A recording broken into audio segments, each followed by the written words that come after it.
Non, fais pas ça. C'est 100 minutes.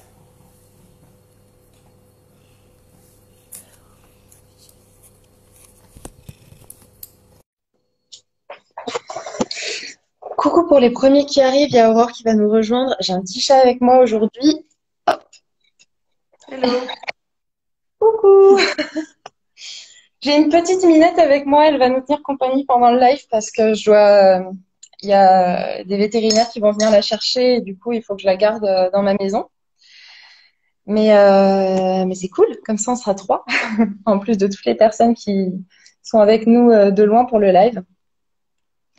Pas de souci. Là, les gens sont en train de se reconnecter Ouais. pour nous rejoindre. Bonjour tout le monde. Bonjour, bonjour. On va parler d'amour ce matin. C'est un sujet qu'on aime beaucoup avec Margot. Donc, on Ouais, avait bah, envie de faire un petit live sur ce sujet. Donc, on va vous laisser encore 1 ou 2 minutes pour vous connecter.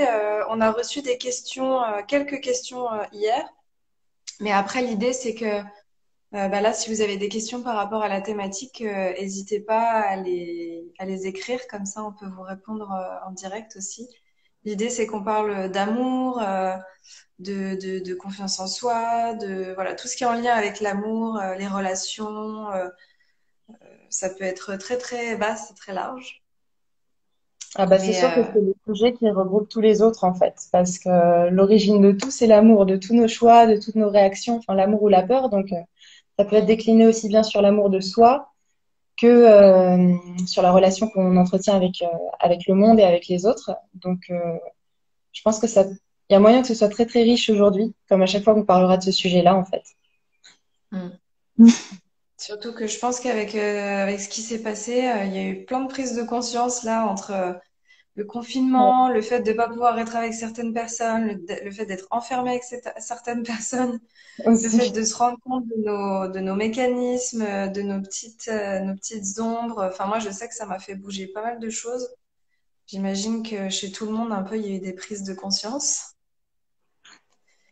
En tout cas, on peut peut-être commencer par quelques questions qu'on a reçues. Et si jamais vous en avez, bah, vous pouvez nous les noter et nous, on regarde au fur et à mesure.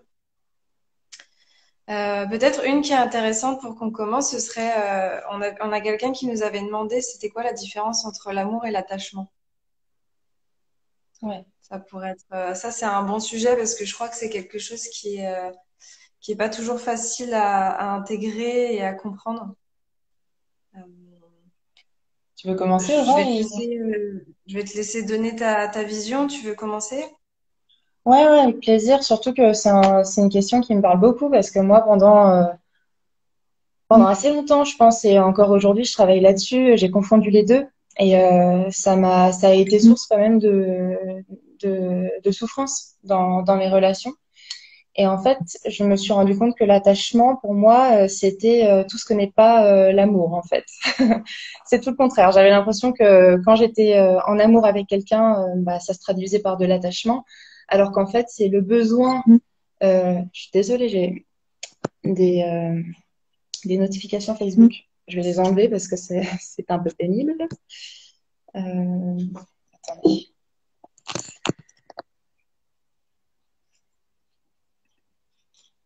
Bah, du coup, peut-être que tu peux enchaîner, Aurore, et moi, je reprendrai après. Mhm. Ok, d'accord.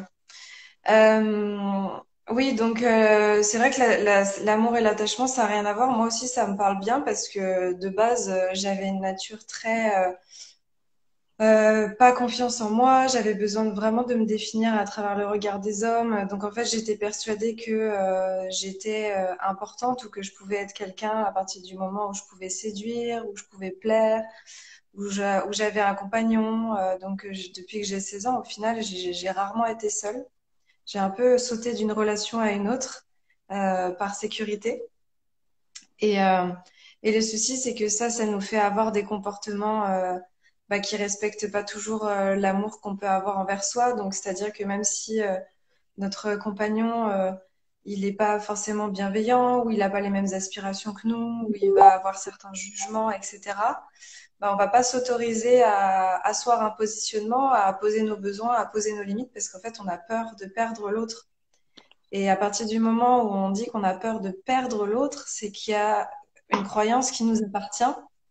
Et c'est à partir du moment où on pense qu'il y a un devoir d'appartenance que ça devient compliqué, parce qu'à partir du moment où on a la croyance que l'autre nous appartient, c'est que il doit faire des choses. C'est là où il y a toutes les injonctions en fait qui apparaissent de tu dois faire ça, tu dois m'aimer, tu dois être là pour moi, tu dois me rassurer, tu dois me soutenir, etc. Et en fait, toutes ces injonctions, c'est des besoins qu'on n'arrive pas à nourrir de notre côté.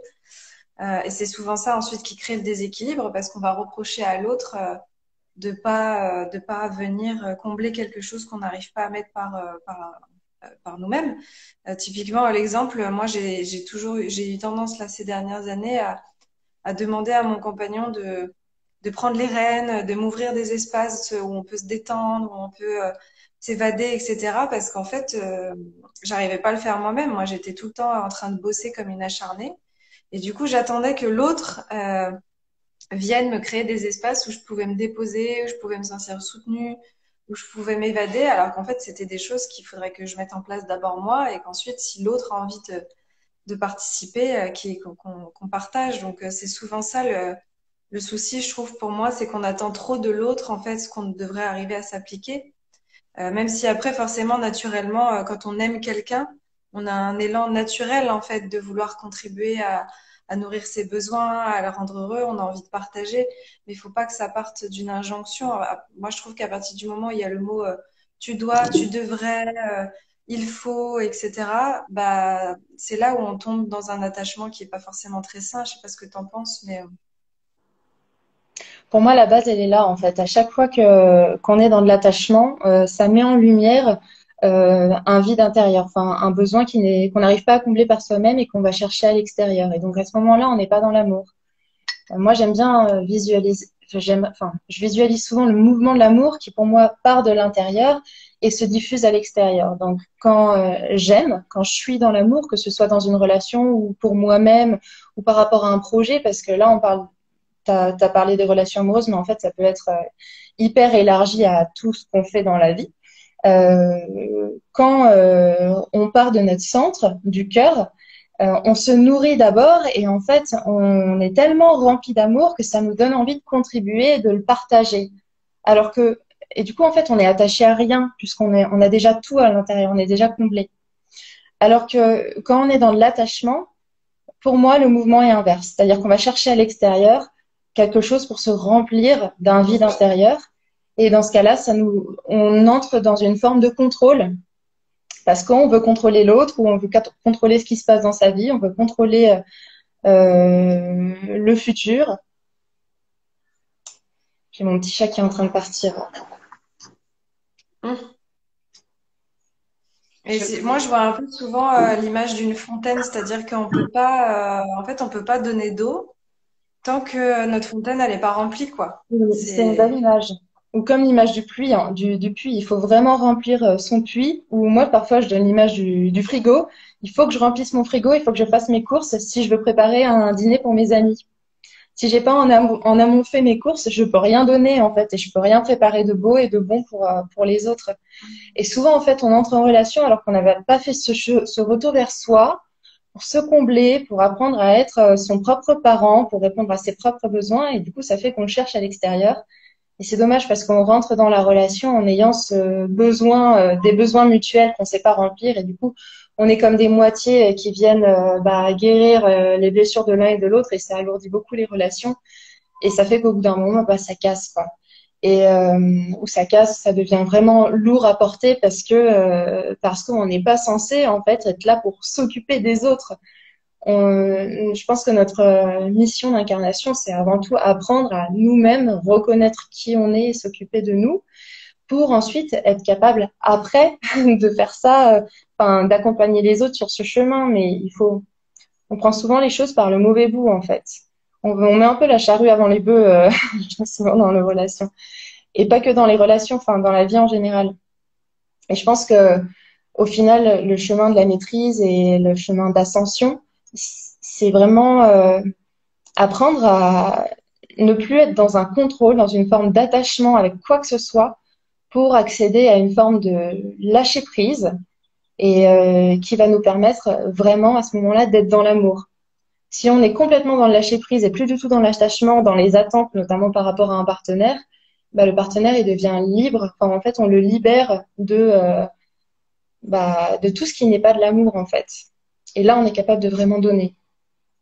Mais j'ai l'impression que enfin, moi, toutes les personnes que je vois autour de moi et les expériences que je peux vivre moi-même me montrent à quel point c'est un chemin qui, en fait, c'est très, très simple et en même temps, c'est hyper difficile. Enfin, ce n'est pas complexe, c'est simple à réaliser, mais c'est un chemin qui peut être assez long et je pense qu'il faut évoluer avec beaucoup de bienveillance envers soi-même et aussi envers les autres parce que ça peut être rapide, mais ça peut être aussi très, très long et c'est pour ça qu'on s'incarne de vie en vie aussi pour évoluer sur ce chemin-là.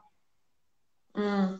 Ouais, et puis en plus, c'est vrai que j'aime bien l'image du frigo parce que c'est vrai qu'au final, tant qu'on n'arrive pas à se nourrir en fait de ce qui nous rend heureux, que ce soit notre travail, nos projets, notre apparence, comment on se sent, gérer notre énergie, gérer nos besoins, la façon dont on s'organise, etc. Bah, c'est vrai que ça va être, on va manquer en fait d'ingrédients. Et en fait, le souci, c'est comme tu dis, on va attendre de l'extérieur parce qu'en fait, c'est un mécanisme qu'on a mis en place depuis tout petit. C'est quand tu dis que tu vois, on sait pas faire et qu'il faut qu'on soit bienveillant envers nous. C'est vrai que c'est dur parce qu'en fait, on a toujours été habitué depuis enfant. On a grandi avec le réflexe de j'ai un besoin, mes parents me soutiennent et me nourrissent, que ce soit en termes d'amour, d'aliments, de sécurité, de tout quoi.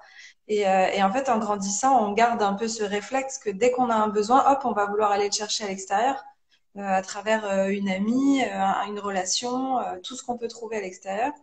Alors qu'en fait, quand on peut devenir autonome, c'est là où ça devient, je pense, la plus grande libération, c'est quand on se rend compte que on n'a pas besoin de quelqu'un à l'extérieur pour qu'on arrive à se sentir bien, en fait. Et, Ouais, je crois mais que ça. ça veut pas dire fermer son cœur après, hein.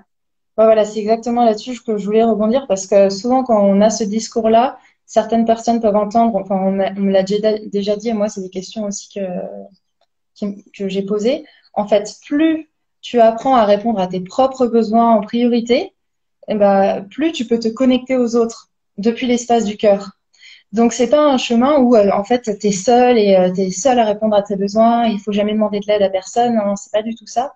C'est juste à apprendre à devenir vraiment autonome, vraiment adulte sur tous les plans et surtout sur le plan spirituel pour ensuite être capable de partager vraiment et de te connecter profondément depuis l'espace du cœur et pas depuis un autre espace du mental ou de la peur qui du coup c'est comme si en fait quand on fait les choses depuis l'espace de la peur ou depuis l'extérieur, tout simplement, quelque chose d'extérieur à soi, on bâtit des fondations qui sont très peu solides et on est particulièrement vulnérable parce qu'elles peuvent s'effondrer à tout moment vu qu'on ne peut pas maîtriser ce qui est extérieur à soi.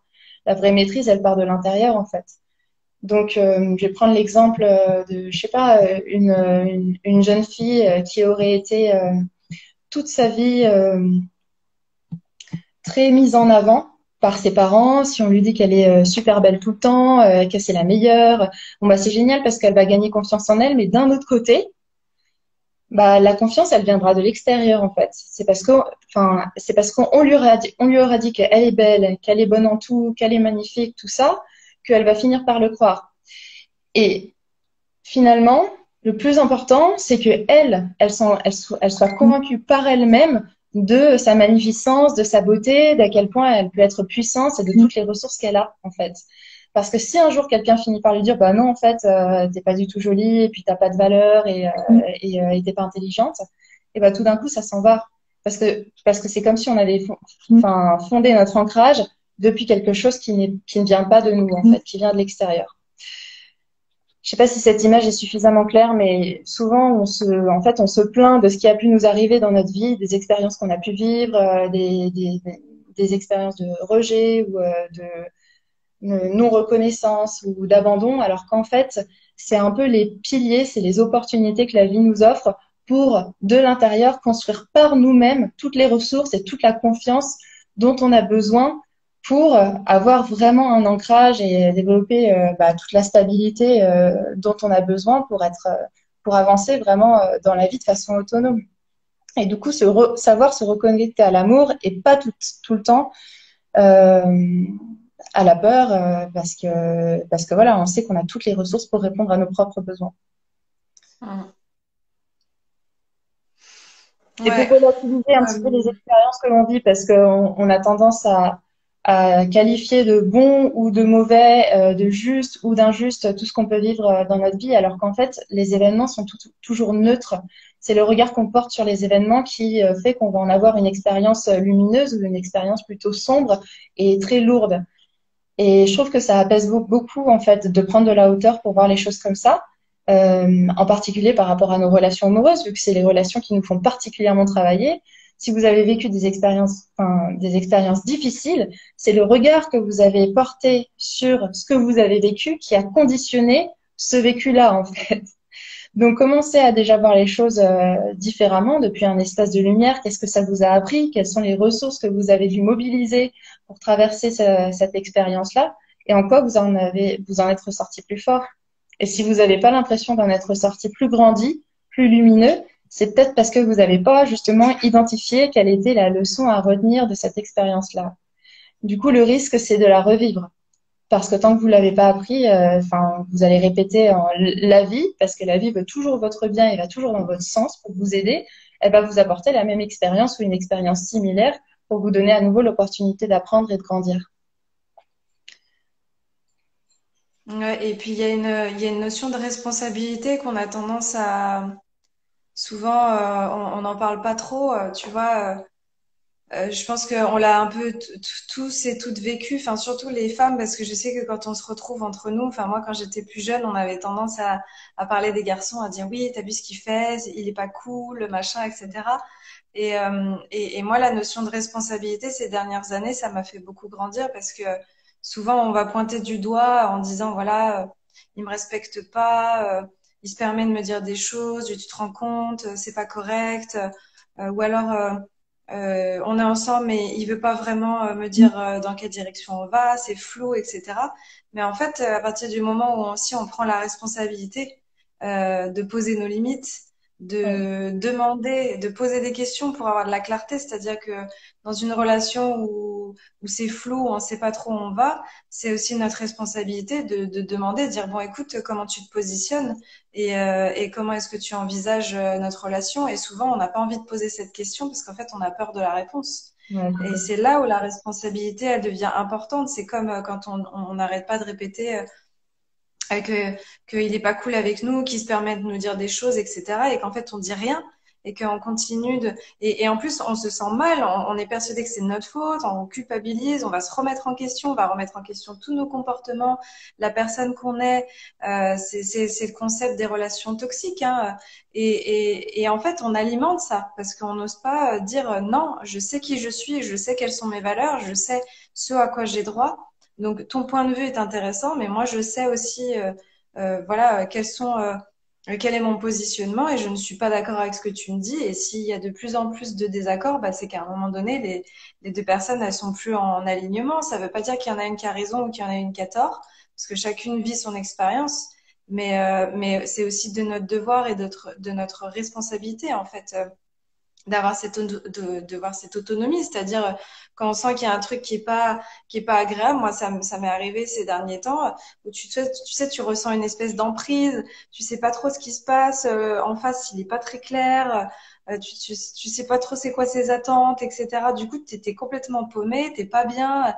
Bah c'est là où il faut dire écoute, c'est flou pour moi, j'ai besoin d'avoir de la clarté sur tes intentions, sur là où tu as envie que ça nous mène, etc. Et souvent, la personne, soit elle va confirmer là où on en est, et à ce moment-là, ça va nous apaiser, soit elle va dire, bah voilà, moi j'ai telle intention, ça va pas être en corrélation avec les nôtres. Et à ce moment-là, on va pouvoir dire, bon, bah moi, ça va pas dans le sens de ce que j'ai envie d'incarner, donc je pense qu'il faut qu'on stoppe ce fonctionnement, tu vois. Et ça, je pense que c'est quelque chose qui est encore difficile. on a encore du mal à parler de responsabilité, que ce soit dans tous les domaines, développement personnel, le travail, les relations amoureuses, la santé.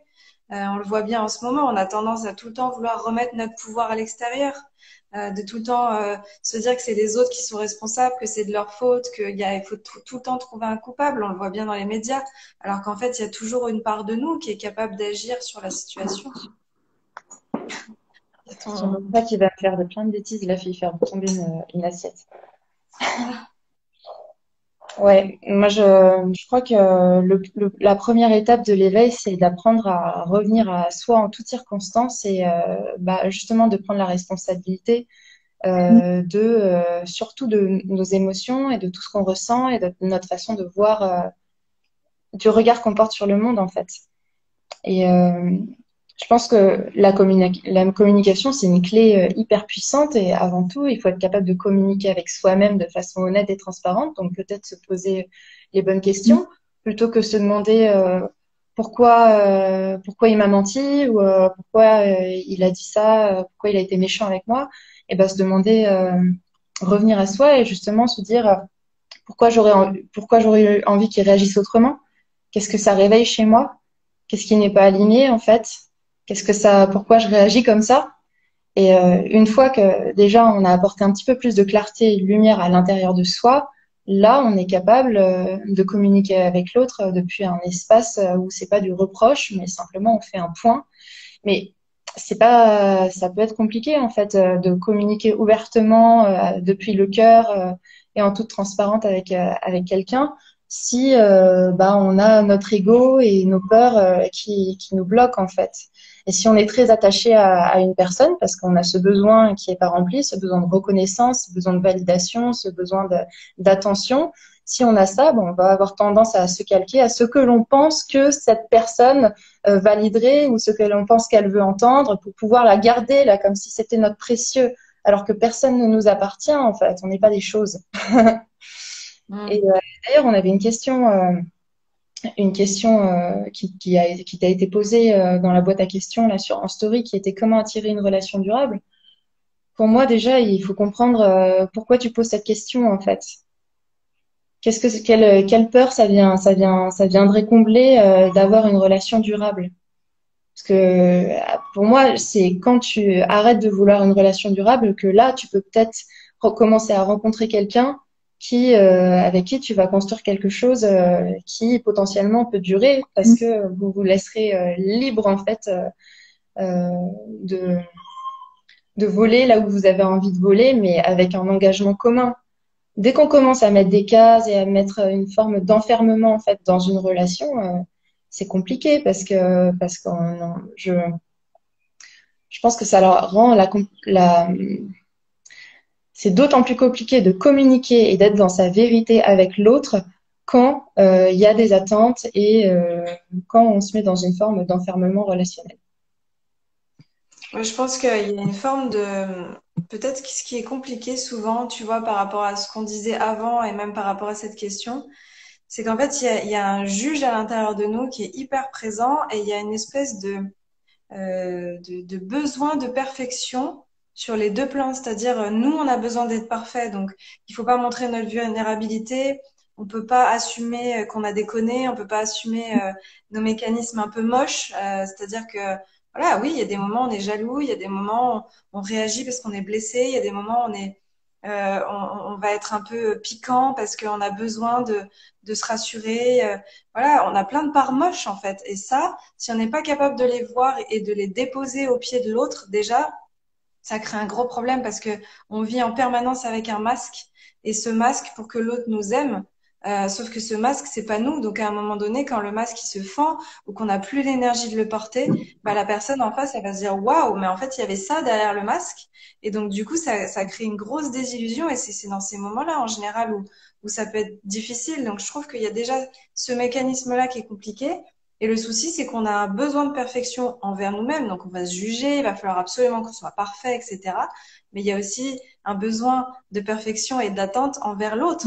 Donc, c'est pareil, on va lui mettre une espèce de pression, c'est-à-dire par rapport à mes attentes, à mes besoins, j'ai besoin que toi, tu sois en totale adéquation avec avec mes attentes et mes besoins. Donc, ça met une énorme pression à la personne qu'on va rencontrer parce que tout de suite, dès qu'on le rencontre, c'est ah oui, non, mais tu te rends compte, il est comme ça. Moi, j'ai besoin de quelqu'un comme ça et comme si. Lui, il est pas comme ça, donc ça va pas le faire, etc., etc. Et en fait, tout de suite, on va projeter une espèce de situation très voilà très idéalisé avec beaucoup d'attentes et c'est souvent dans ces cas-là, même si on est une personne incroyable, que l'autre il va flipper. En fait, il va pas se sentir à la hauteur parce qu'il va se dire waouh, mais en fait elle voudrait que je sois comme ça comme ça comme ça, elle peut pas m'accueillir tel que je suis. Du coup, il y a un gros manque de confiance et il y a quelque chose au niveau de l'estime qui va s'effondrer et du coup la personne elle va pas se sentir à la hauteur et elle va fuir en fait. Et ça, je trouve que c'est un mécanisme qui se répète hyper souvent dans quasi toutes les relations, dans toutes les rencontres. Bah aussi, on est dans beaucoup de familles, on est éduqué avec, on développe la croyance que si on n'est pas parfait, si on n'a pas de bonnes notes, si on fait pas les choses comme nos parents aimeraient qu'on les fasse, et ben on n'a pas suffisamment de valeur et on n'est pas aimé. Donc je pense que c'est ça aussi qui nourrit profondément ce besoin, parce qu'on n'apprend pas à aimer vraiment et à s'apporter de l'amour. Donc en plus de ça, on pense qu'il faut être parfait pour être validé par les autres. Alors que la première étape, c'est déjà, je pense, de faire preuve de suffisamment de bienveillance envers soi-même pour comprendre qu'on est ici pour apprendre ou plutôt se rappeler. Donc, on est en train de vivre des expériences pour se rappeler qui on est profondément et se rappeler tout ce qu'on sait déjà. Et c'est heureusement qu'on n'est pas parfait parce que c'est en faisant des erreurs qu'on peut se rappeler, qu'on peut apprendre, qu'on peut évoluer et progresser.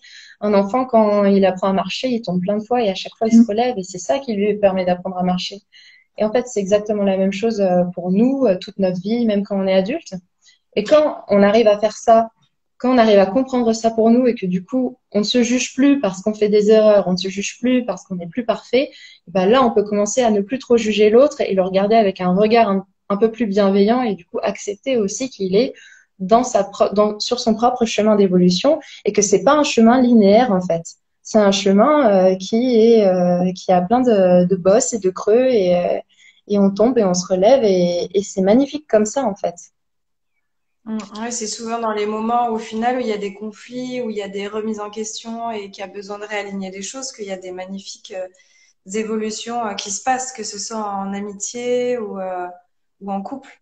Euh, Ouais, Là, il y a quelqu'un qui me demande si on est face à une personne manipulatrice qui tient un discours paradoxal, qu'est-ce que ça révèle en nous? Moi, j'ai juste envie de dire que quand il y a un manipulateur, il y a un manipulé. Et on peut pas agir sur le manipulateur, mais on peut changer notre posture de manipuler.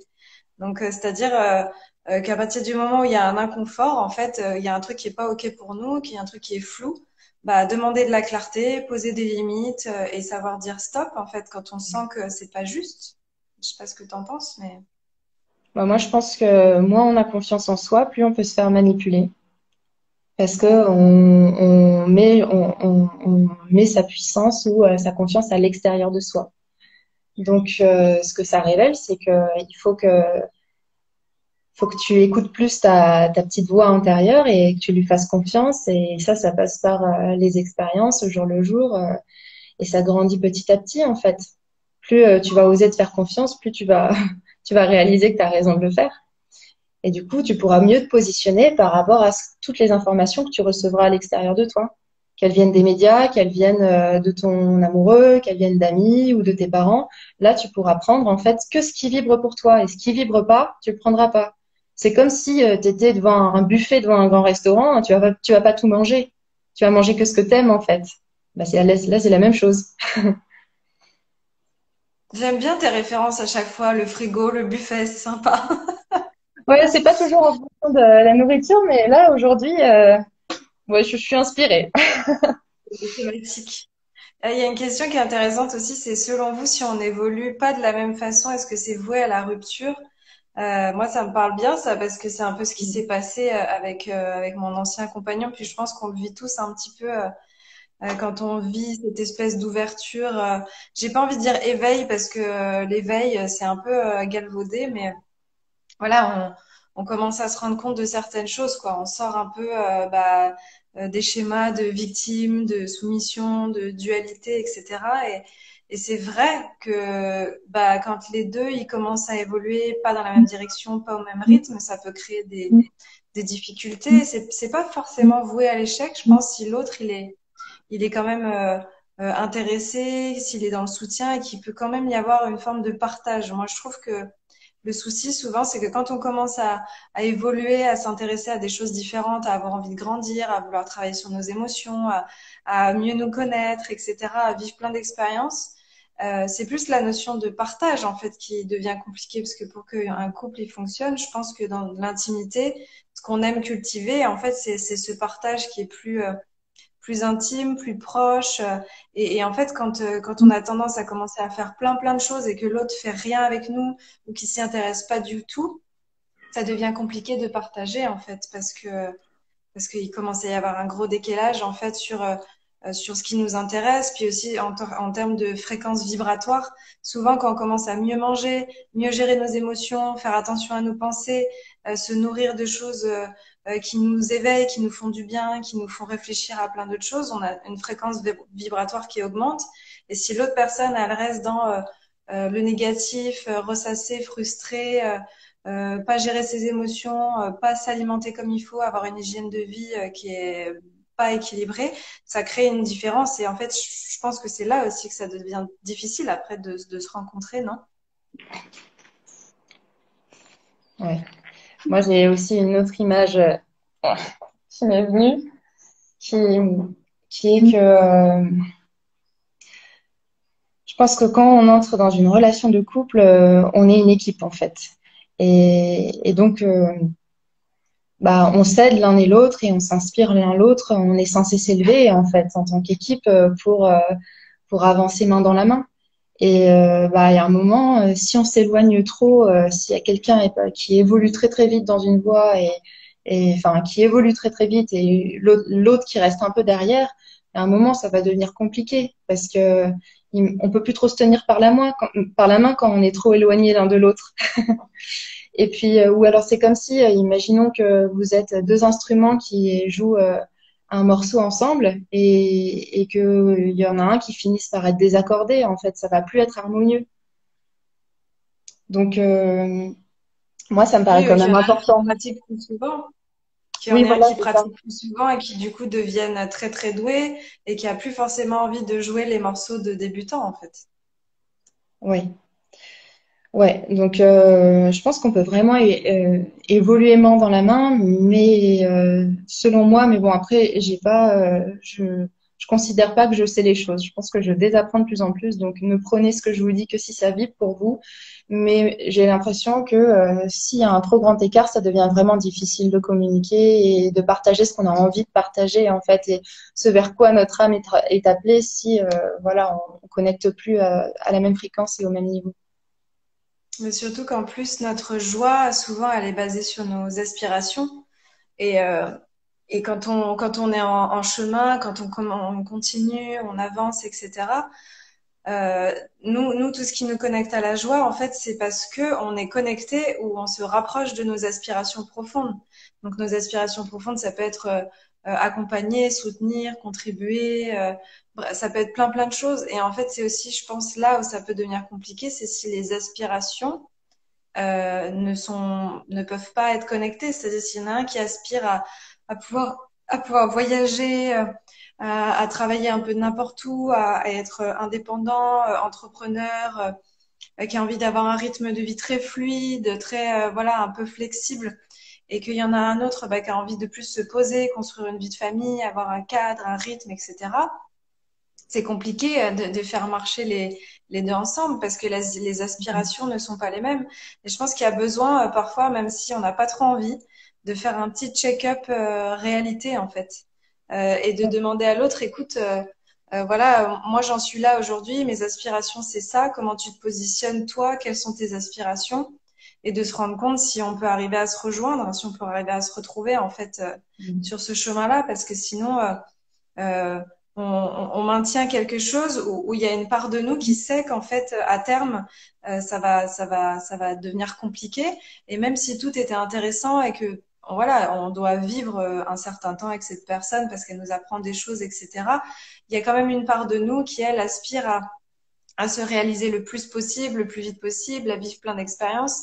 Et ça va générer de la frustration. Et après, cette frustration et cette colère, on va la remettre sur l'autre.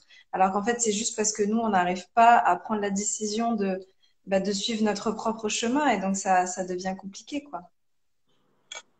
Mais oui, et c'est ce qui rend certaines séparations douloureuses, parce que là, il y a toujours ce lien d'amour, mais par contre, les, les envies dans le cadre de la relation ne sont plus, ça ne matche plus en fait. Donc il y a un moment quand ça matche plus, bah il faut, enfin il n'y a pas de il faut, mais si on veut se réaliser pleinement, il y a un moment où on peut plus tenir la main de quelqu'un qui va pas dans la même direction, même s'il y a toujours autant d'amour.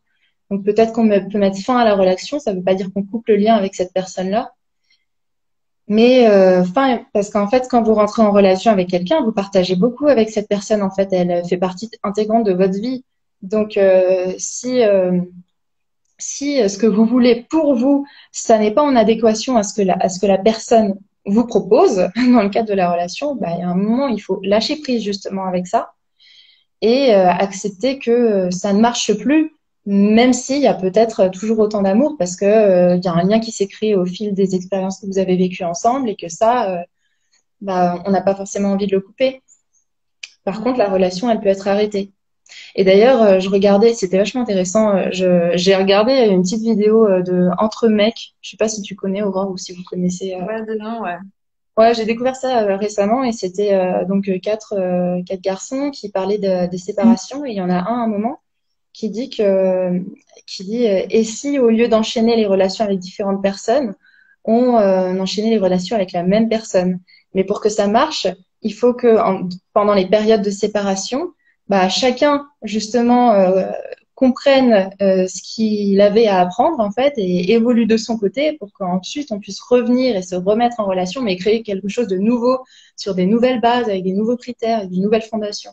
Et peut-être que comme ça, on pourrait évoluer longtemps en fait avec la même personne. Mais il faut que chacun ait envie de d'avancer sur son chemin d'ascension et d'évolution personnelle en fait. Mm. Oui, après, c'est vrai qu'il y a aussi quelqu'un qui demande, tu vois, mais est-ce que si on croit pas à la persévérance en relation et si les relations longues, elles ont quand même pas toujours des obstacles, puis il y a quelqu'un qui parlait de compromis aussi. Je pense que c'est Mm. vrai aussi que il faut pas se détourner et se barrer dès qu'il y a un challenge, en fait. C'est-à-dire que euh, moi, pour moi, il y a une question de confort ou d'inconfort. C'est-à-dire que même s'il y a des disputes, des challenges, des désaccords, des points où on a besoin d'échanger, de comprendre, de s'engueuler, de plus parler pendant 3 jours, voilà, c'est pas grave parce que on communique, il y a des alchimies qui se passent, les énergies elles bougent, etc. Là où ça devient compliqué, c'est quand il y a tout le temps une problématique qui revient, qui revient, qui revient, et qu'en fait on n'arrive pas à la dépasser parce que on se rend compte qu'on devient coincé, en fait, qu'on n'a pas les moyens pour arriver à se rejoindre sur ce chemin d'aspiration, sur ce chemin de déploiement. Donc Mm. c'est sûr qu'il faut pas dire que dès que ça fonctionne pas, c'est voué à l'échec.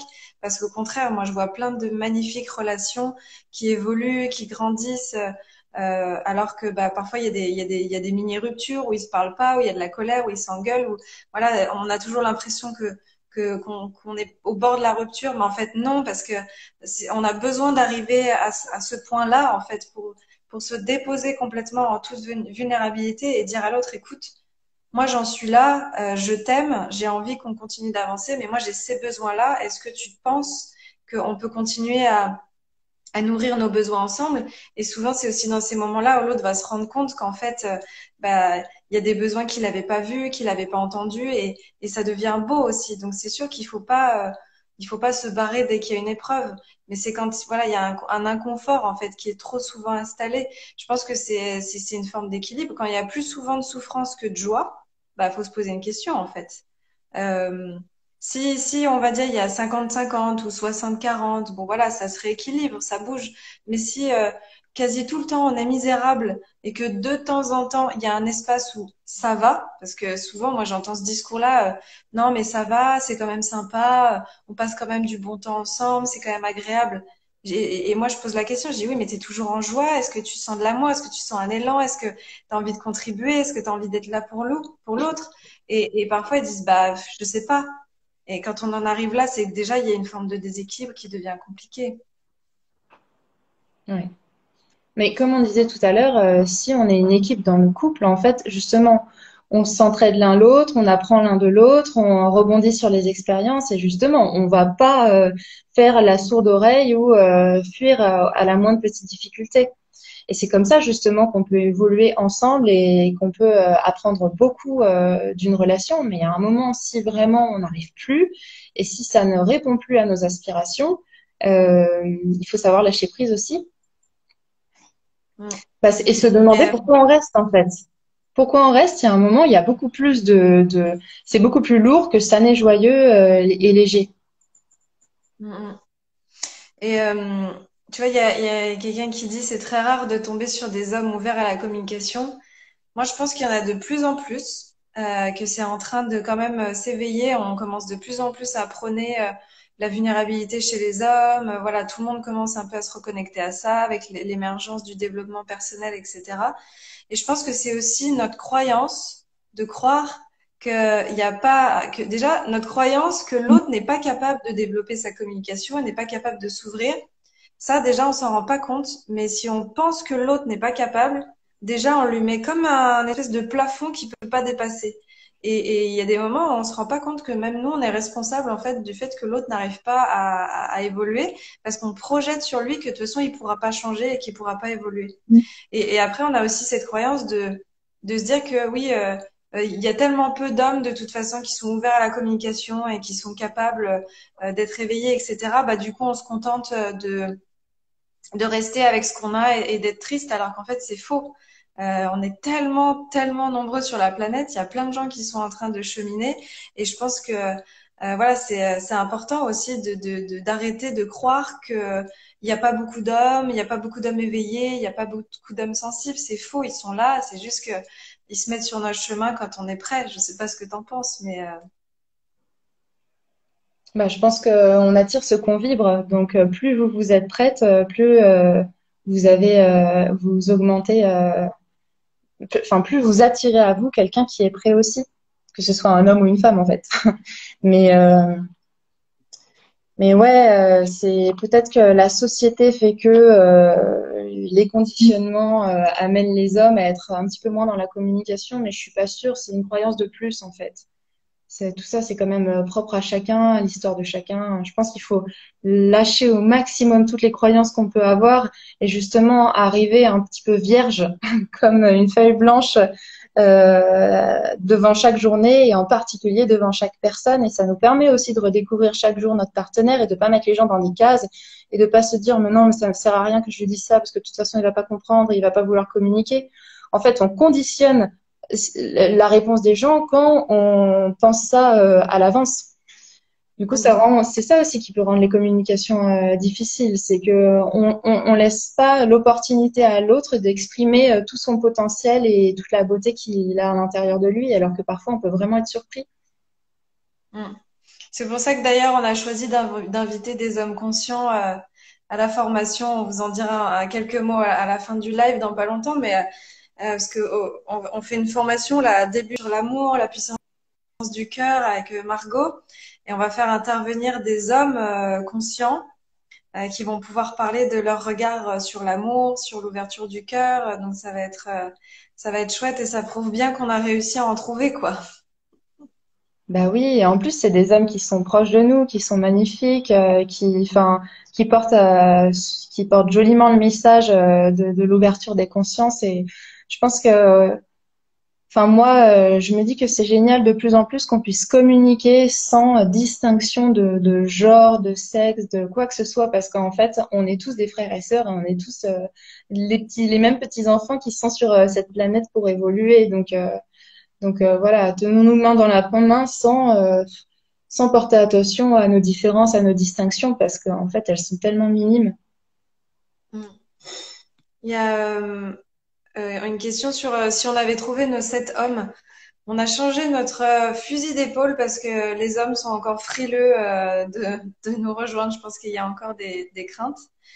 Du coup, on a choisi de constituer un groupe, voilà, un groupe qui sera ce qu'il est. Mais par contre, on va faire intervenir des hommes sur les différentes journées pour pouvoir avoir un regard du masculin et qu'il y ait des échanges. Donc, ça va être intéressant. Là, on en a déjà plusieurs qui sont très motivés pour participer et je pense que ça va être très très chouette. Mm. C'est Peut-être Attends, de juste, il y a quelqu'un. quoi? Je veux rebondir sur un commentaire de. Attends, je vois plus.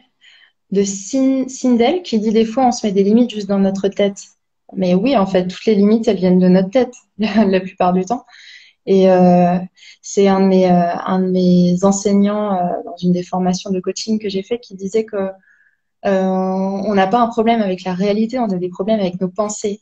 Et comme je disais tout à l'heure, tous les événements sont neutres. C'est la façon dont vous les regardez, en fait, qui va faire que ça conditionne votre expérience, si c'est une expérience agréable ou si c'est une expérience difficile.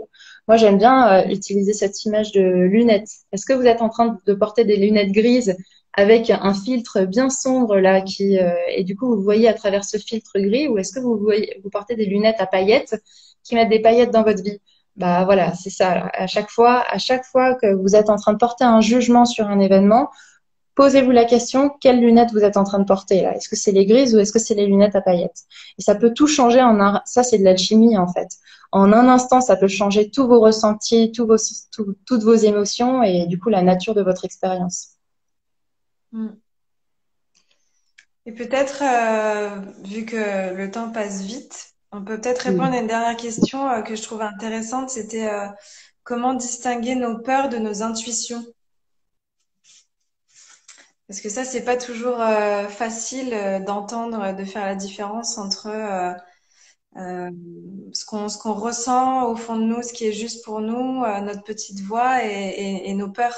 Parce que parfois, on va avoir l'impression que une personne est pas bonne pour nous, ou mauvaise. Déjà, la notion de bon ou mauvais n'existe pas hein, dans la non-dualité. Il y a toujours quelque chose à apprendre. Euh, mais c'est vrai que voilà, on va dire oui, cette personne-là, je sens que il y a une énergie qui est pas bonne pour moi, que ou alors je sens que il y a une connexion, etc. Et en fait, on va avoir du mal à discerner les peurs, les projections, l'intuition. Donc c'est pas évident. Je sais pas si toi t'as un petit truc par rapport à ça. Bah, moi, je m'entraîne un peu H24 justement, parce que ça, c'est de la communication subtile en fait. Quand vous arrivez à distinguer quelles sont vos intuitions, mais c'est-à-dire vos idées, de toutes vos pensées qui viennent du mental et qui créent des peurs, là, vous pouvez être en connexion avec votre âme en fait. C'est comme s'il y avait deux voix à l'intérieur. Il y a la voix de l'âme qui sait tout en fait, qui a la grande vision. Il y a la voix du mental qui se base sur toutes ces expériences et de cette incarnation-là et du coup qui est assez limitée en fait, qui sait pas grand-chose. Et la plupart du temps, enfin en fait, on est tous connectés, on est tous en train de canaliser tout le temps, mais la plupart du temps, on s'en rend même pas compte parce qu'on ne sait pas bien distinguer ces deux voix. Alors que c'est plutôt simple, mais il faut apprendre à le faire, comme quand vous apprenez à parler, en fait, quand vous apprenez une nouvelle langue, c'est un peu de la pratique. Moi, ce que je ressens, c'est que mes intuitions, déjà, sont toujours justes, mais est-ce que je leur fais confiance? Ça, c'est une chose. Mais souvent, mes intuitions, c'est ce qui arrive de façon très spontanée, très légère et instantanée, en fait. Parfois, au moment, quand je suis en train de poser une question, avant même d'avoir fini de poser la question, j'ai déjà la réponse. C'est un ressenti, soit c'est quelque chose que enfin, je sais tout simplement, ou j'entends, ou c'est un truc, c'est un ressenti dans le corps soit qui m'élève, soit qui est un petit peu lourd. Si c'est lourd, clairement, c'est non. Si c'est plutôt un élan qui va vers ou qui s'élève, c'est oui. Donc ça, c'est mon intuition de base. C'est toutes les idées que je peux avoir et qui viennent comme ça, qui pop-up un peu c'est- et c'est tout ce qui arrive en tout premier. Mais le mental, on l'a tellement entraîné dans notre société et on l'a tellement mis en avant qu'il est super fort, il parle tout le temps et dès qu'on a une idée, il va venir la démonter, là, il va venir parler directement au point qu'on ne sait même plus qui parle et il arrive tellement rapidement que bah, parfois on n'arrive plus à faire enfin, la voix de l'âme, on l'entend plus ou alors on ne fait plus la distinction avec la voix du mental. Alors que le mental n'est censé être qu'au service de l'âme, en fait. Vous avez une idée. L'idée, c'est de la suivre parce que c'est votre âme qui parle et votre mental, il est censé être au service de ça et vous aider à le faire. Pas donner son avis, pas émettre un jugement et pas vous dire non, c'est pas bien, tu devrais pas faire ci comme ça. Mais bon, on nous a pas appris à fonctionner comme ça, donc c'est toute une manière de fonctionner à réapprendre. Ça peut prendre un petit peu de temps, ça demande de la pratique, mais aujourd'hui, il y a des écoles qui apprennent à faire ça, il y a plein de formations qui naissent. Franchement, il y a beaucoup de sources où être enseigné et développer cette maîtrise-là, de savoir qui parle, qui écouter et comment maîtriser son mental et aussi développer une communication vraiment subtile et qui est très alignée avec l'âme.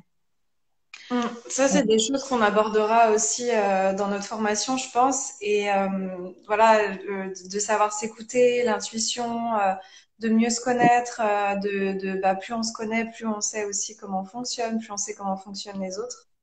Et, euh, et après, moi, je suis d'accord avec tout ce que tu as dit. Effectivement, l'élan, de sentir si c'est notre cœur, etc.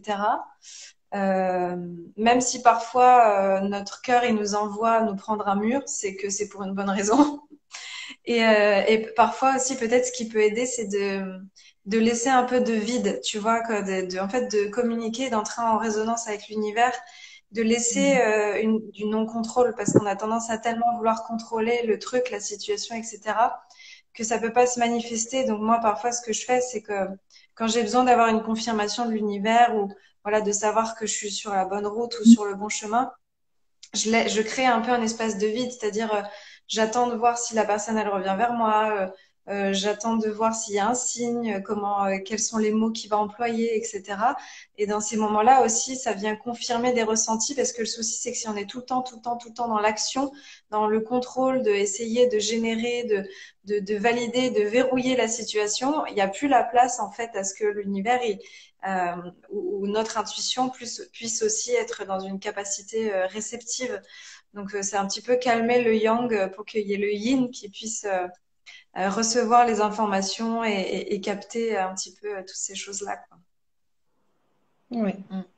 C'est comme si vous étiez dans une pièce, en fait, il y a quelqu'un qui gueule, c'est votre mental, et il y a quelqu'un qui chuchote, c'est votre âme. Bon, bah, ça va être compliqué d'entendre l'âme, en fait. Ou alors, euh, ou alors, je sais pas, imaginez je sais pas, un bocal avec plein de petits poissons et c'est vos pensées. Et il y a même plus la place, en fait. Ils sont entassés les uns sur les autres comme des sardines et il n'y a plus la place pour recevoir quoi que ce soit. Donc, il faut faire du ménage, il faut sortir plein de poissons. Il faut commencer à maîtriser vos pensées en les apaisant, en vous lâchant un peu la grappe, en fait, en lâchant prise sur plein de trucs plutôt que de ressasser que des pensées qui vous alourdissent au quotidien et choisir plutôt d'alimenter la bonne source, en fait, des pensées plutôt légères, lumineuses, qui vont vous permettre de plus facilement vous reconnecter à votre âme. Et là, à ce moment-là, vous allez avoir d'autant plein d'idées. Mais je pense que, tu sais, c'est dans les situations où on a le moins d'idées qu'on s'accroche le plus et qu'on a le plus envie d'être dans le contrôle et de recevoir les réponses et tout. Alors que c'est exactement à ce moment-là qu'il faut lâcher prise avec ce besoin d'avoir des réponses, d'avoir des idées, d'avoir des intuitions. Lâcher prise complètement avec ça. Lâchez-vous la grappe, prenez soin de vous, allez marcher dans la nature, faites un truc en fait. Mettez-vous en mouvement pour faire circuler toutes les émotions qui sont bloquées et toutes les pensées qui ressassent. Et une fois que là, on a fait le nettoyage, on peut commencer à recevoir à nouveau. Mm. Il y a Laurie, du coup, qui nous demande si c'est encore possible de participer à la formation. Ça va nous permettre de terminer là-dessus. Si vous avez Ouais. envie d'aller plus loin, d'en savoir plus, voilà, on va aborder en fait tout ce dont on vient de parler et on va aller plus loin. On va aborder la confiance en soi, le positionnement, les masques qu'on porte, la sécurité intérieure, écouter nos besoins, la communication non violente. Enfin, on va aborder plein de choses. Ça va être incroyable. Il reste encore quelques places. Donc c'est du 1er au 10 juin, 2 heures tous les matins. Donc c'est vraiment en mode intensif. Vous participez à ça et après vous n'êtes plus la même ou le même. Ouais, je pense. Et puis, je pense qu'il faut pas avoir l'attente d'avoir développé la maîtrise ou atteint l'éveil à la fin de cette formation. Mais ce qui est sûr, c'est que ça va participer grandement à votre évolution sur le chemin que vous êtes déjà en train d'emprunter, parce que sinon, vous seriez pas là avec nous en train d'écouter ce live. Donc voilà. Et ce qui est chouette, c'est que bah, cette année, j'ai envie de dire, comme si on faisait ça tous les ans, tu sais. Mais cette fois-ci, on a quand même la chance d'avoir des hommes merveilleux qui vont nous rejoindre et qui vont participer aussi à nos échanges, qui vont beaucoup nous inspirer. Moi, ça me met vraiment en joie à l'idée de les avoir. Et, euh, Mm. et puis le format fait que on va aller tout de suite en profondeur, tous ensemble, sur 10 jours. Donc, il y a moyen que ça rende les choses très intenses, très profondes. Et en fait, les transformations peuvent être rapides quand on est aussi dans cette dynamique-là. Et par rapport à la question si on peut suivre ou s'il faut être présent le matin, sachez qu'en fait, on a fait ce choix de faire 2 heures, de 10 heures à midi tous les jours parce que déjà Margot, elle est en Thaïlande. Donc en fait, à la base, c'était une retraite qui devait être en France en septembre qu'on a transformée en retraite en ligne parce que Margot, pour l'instant, elle est en Thaïlande et qu'avec la situation, c'est compliqué. Mm. Donc déjà, c'est pour ça qu'on fait ça le matin. Et il faut vraiment visualiser qu'en fait, c'est une retraite. Donc, dans l'idéal, je sais pas si vous pouvez, mais dans l'idéal, faut envisager ça comme une retraite où vous prendriez du temps pour vous, où vous travaillez pas. Donc, soit vous avez la possibilité de poser des jours, d'être en télétravail ou d'être en mi-temps ou etc. Mais à la base, c'était vraiment ça notre intention. Donc, plutôt que de partir une semaine en Auvergne comme on aurait dû le faire à la base en septembre, bah là ce sera 10 jours en ligne. Donc voilà, 10 jours tous les matins de 10 heures à midi et sachant que voilà, il y aura les sessions le matin, mais ça va beaucoup bouger. Vous pourrez avoir des temps d'introspection, des exercices à faire, des pratiques, des partages. Donc ça va être, c'est quelque chose quand même d'intense. C'est vraiment, c'est pas une formation. Comme on peut faire pour picorer un peu à droite à gauche. Là, c'est vraiment quelque chose, on ouvre un berceau de transformation qui est très profond et c'est pour ça aussi qu'on a opté pour ce format-là qui était le plus adapté et le plus le possible pour nous en fait, hein, avec le décalage horaire et avec tout ça quoi. Ouais. J'espère que je pourrai mettre la vidéo en. J'espère que je pourrai enregistrer le live. Je suis pas sûre en fait avec mon téléphone, comme finalement on a dû passer sur mon compte. Bon, Si, on si, va voir. Mais... normalement, si tu le mets en replay dans ta story, Ouais, je sais, mais je me demande si j'ai assez de place sur mon téléphone. On saura dans 5 minutes en fait. Donc, euh, normalement, sur Instagram, tu dois pouvoir le mettre en replay, hein. oui, je sais qu'il y a juste des personnes qui ont eu des petits problèmes parce qu'elles n'avaient pas assez de place sur leur téléphone. Mais bon, si ça enregistre pas, c'est qu'il devait pas s'enregistrer. De toute façon, il y en aura un autre en plus la semaine prochaine. On a prévu un autre live pour continuer de parler de tout ça parce qu'en fait, on pourrait parler pendant beaucoup plus d'1 heure. D'ailleurs, c'est ce qu'on va faire pendant ces 10 jours. Donc, ouais, pour prolonger cette conversation, on vous donne aussi rendez-vous, mais ce sera sur Facebook cette fois-ci et ce sera dimanche prochain à la même heure, je pense. C'est ça, hein, à 10 Oui, heures je aussi. pense à peu près, ouais. Mm. Voilà. Et puis sinon, merci beaucoup hein, d'avoir tous été présents, d'avoir posé des questions aussi pertinentes. C'est toujours très riche aussi en grande partie grâce à votre contribution. Donc, c'est super chouette. Merci beaucoup. Ouais, c'était un très bon moment. On était ravis d'être là avec vous, d'avoir pu apporter des éclairages sur tout ça. Merci Margot qu'on ait pu faire ça toutes les deux. Bon. Et puis bon, nous on se reparle très vite. Croisons les doigts pour que le replay fonctionne. Et puis de toute façon, on se retrouve bientôt. N'hésitez pas si vous avez des questions sur la formation, etc., à nous envoyer des messages.